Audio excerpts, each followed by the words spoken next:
Hello friends, welcome to the channel. അപ്പോൾ നമ്മളൊന്ന് പറയാൻ പോകുന്നത് നമ്മുടെ രണ്ട് ടൈപ്സ് ഓഫ് ക്രെഡിറ്റ് കാർഡിനെ കുറിച്ചാണ്. നിങ്ങൾക്ക് അറിയായിരിക്കും, നിങ്ങൾക്ക് കിട്ടുന്നതായിരിക്കും FD ക്രെഡിറ്റ് കാർഡ്, അതുപോലെ തന്നെ FD കിട്ടുന്ന ക്രെഡിറ്റ് കാർഡ്. അതുപോലെ നമുക്ക് രണ്ട് ടൈപ്സ് ഓഫ് ക്രെഡിറ്റ് കാർഡ് നമുക്ക് ആക്ച്വലി അവൈലബിൾ ആണ്. അതായത് സെക്യൂർ ക്രെഡിറ്റ് കാർഡും അൺസെക്യൂർ ക്രെഡിറ്റ് കാർഡും. അപ്പോൾ നിങ്ങൾക്ക് ആ പേരിൽ തന്നെ കുറച്ചൊക്കെ ഐഡിയ കിട്ടുന്നതായിരിക്കും. സെക്യൂർ ക്രെഡിറ്റ് കാർഡ് എന്ന് പറഞ്ഞാൽ നമ്മളൊരു FD ഇട്ടിട്ട് അതിൻ്റെ ബേസിസിൽ കിട്ടുന്ന ഒരു ക്രെഡിറ്റ് കാർഡ്. അതായത് നോർമലി അത് നമുക്ക് സിവിൽ സ്കോർ ഇല്ലാത്തവർക്ക്, അല്ലെങ്കിൽ നമുക്കൊരു സാലറിയുടെ അല്ലാത്തവർക്ക്, അല്ലെങ്കിൽ ഒരു ഫിക്സഡ് ഇൻകം ഇല്ലാത്തവർക്കൊക്കെ കൊടുക്കുന്ന ഒരു കാർഡാണ് FD ക്രെഡിറ്റ് കാർഡ്. അതായത് നിങ്ങളിപ്പോൾ ബാങ്കിൽ അവരുടെ എത്ര എമൗണ്ട് FD ഇട്ടിട്ട് അതിൻ്റെ ബേസിസിൽ കിട്ടുന്ന ഒരു കാർഡാണ് FD കാർഡ്. അത് നോർമലി നമ്മൾ സിവിൽ സ്കോർ ജനറേറ്റ് ചെയ്യാനും അതുപോലെ തന്നെ അതിനൊക്കെ ഉപയോഗിക്കുന്ന ഒരു കാർഡാണ് FD കാർഡ് എന്ന് പറയുന്നത്. വെച്ചാൽ നമുക്ക് അതിൻ്റെ ഒരു ബെനിഫിറ്റ് കറക്റ്റായിട്ട് കിട്ടില്ല. എന്ന് വെച്ചാൽ നിങ്ങളുടെ ലിമിറ്റ് നമ്മുടെ FD ബേസ്ഡ് ആയിരിക്കും കിട്ടുക. അപ്പോൾ ഇത് ആക്ച്വലി ഇത് മെയിൻ ബാങ്ക് തുടങ്ങിയിരിക്കുന്നത് നമ്മുടെ ഈ സിവിൽ സ്കോർ ജനറേറ്റ് ചെയ്യാനും അതുപോലെ തന്നെ സിവിൽ റിപ്പോർട്ട് ജനറേറ്റ് ചെയ്യാനൊക്കെയാണ്. അതായത് കുറേ പേർക്ക് നിങ്ങൾ ലോണും കാര്യങ്ങളൊന്നും എടുക്കാത്തവരാണെങ്കിൽ നിങ്ങൾക്ക് നിങ്ങളുടെ പേരിൽ നിങ്ങളൊരു സിവിൽ സ്കോറോ അല്ലെങ്കിൽ സിവിൽ റിപ്പോർട്ടോ ഉണ്ടാവില്ല. അപ്പോൾ അങ്ങനത്തെ ആൾക്കാർക്ക് ആക്ച്വലി ഒരു സിവിൽ ജനറേറ്റ് ചെയ്യാനും സിവിൽ സ്കോർ ഇമ്പ്രൂവ് ചെയ്യാനൊക്കെ ഉപയോഗിക്കുന്ന ഒരു കാർഡാണ് നമ്മുടെ FD ക്രെഡിറ്റ് കാർഡ്, അതായത് സെക്യൂർ ക്രെഡിറ്റ് കാർഡ്.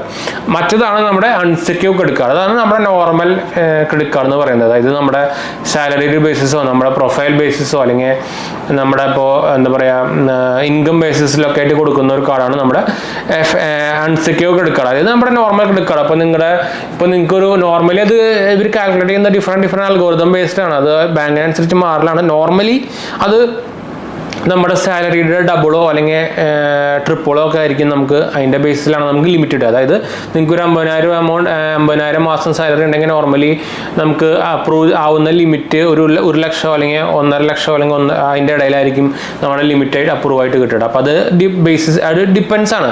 പിന്നെ നമ്മുടെ സിവിൽ സ്കോർ നോക്കുമ്പോൾ നല്ല സിവിൽ സ്കോർ ഉണ്ടെങ്കിലാണ് നമുക്ക് ആക്ച്വലി ഇപ്പോൾ ഞാൻ പറഞ്ഞ പോലെ തന്നെ നമ്മുടെ സെക്യൂർ ക്രെഡിറ്റ് കാർഡ് കിട്ടാൻ നിങ്ങൾക്ക് ഒന്നും വേണ്ട. നിങ്ങളൊരു FD ഇട്ടാൽ മതി, ബാക്കി ഒന്നും നോക്കില്ല. പക്ഷേ അൺസെക്യൂർ ക്രെഡിറ്റ് കാർഡ് കിട്ടാൻ നിങ്ങളുടെ സിവിൽ സ്കോർ നോക്കും, നിങ്ങളുടെ സാലറി നോക്കും, നിങ്ങളുടെ സാലറി ഡോക്യുമെന്റ്സ് വേണം. ഇതൊക്കെ നോക്കിയാണ് നമുക്കത് ബാങ്ക് അപ്രൂവ് ആയിട്ട് തരുള്ളൂ.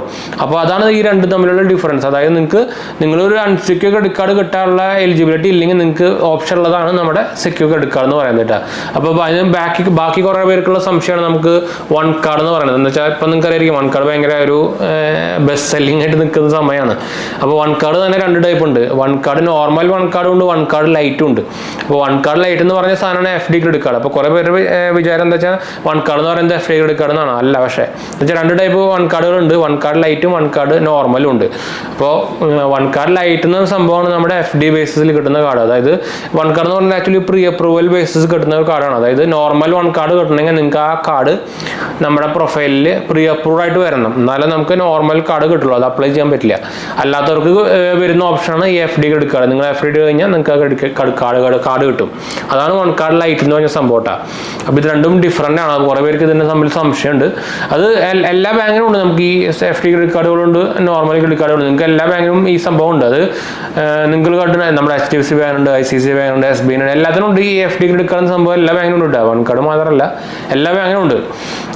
FD ക്രെഡിറ്റ് കാർഡ് ആകുമ്പോൾ നമ്മൾ ഇടുന്ന FDയുടെ ബേസിലായിരിക്കും നമുക്ക് ലിമിറ്റ് ഇട്ടുക. കുറേ ബാങ്കിന് അത് 90% ആയിരിക്കും, ചിലതിന് 100% ആയിരിക്കും, ചിലതിന് 20% ആയിരിക്കും. ഇപ്പോൾ SBIയും ആക്സിസ് ബാങ്കൊക്കെ ആണെങ്കിൽ 70%, 80% കിട്ടുള്ളൂ. ICICI ആണെങ്കിൽ നമുക്ക് 90% ഓഫ് നമ്മുടെ FD എമൗണ്ട് കിട്ടും. വൺ കാർഡ് ആണെങ്കിൽ 100% കിട്ടും.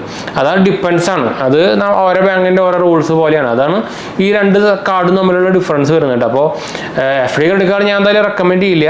എന്താ വെച്ചാൽ അത് ആക്ച്വലി നമ്മുടെ കാശ് കൊണ്ട് ഓൾറെഡി FD ഇടണമല്ലോ, അല്ലാത്തവർക്ക് പറ്റില്ല ഇതെടുക്കാൻ. അപ്പോൾ അതിൻ്റെ ബേസിൽ കിട്ടുന്ന ഒരു കാർഡാണ്. അത് ആക്ച്വലി ഞാൻ നേരത്തെ പറഞ്ഞ പോലെ തന്നെ ഒരു സിവിൽ സ്കോർ ജനറേറ്ററോ അല്ലെങ്കിൽ സിവിൽ സ്കോർ ഇമ്പ്രൂവ് ചെയ്യാൻ ഉപയോഗിക്കുന്ന ഒരു ടൂൾ എന്ന് വേണമെങ്കിൽ പറയാം. അല്ലാണ്ട് അതിനുകൊണ്ട് വലിയ ഉപയോഗമൊന്നുമില്ല. പക്ഷേ ഫീച്ചേഴ്സ് രണ്ടും സെയിം തന്നെയാണ്. നമുക്ക് നോർമൽ FD ക്രെഡിറ്റ് കാർഡിൽ കിട്ടുന്ന എല്ലാ ഫീച്ചേഴ്സും നമുക്ക് FD ക്രെഡിറ്റ് കാർഡിലും കിട്ടും. അതായത് EMI ആക്കാം, നമുക്ക് 50 ഡേയ്സിൻ്റെ ഒരു ഇൻട്രസ്റ്റ് പീരീഡ് ഉണ്ടായിരിക്കും.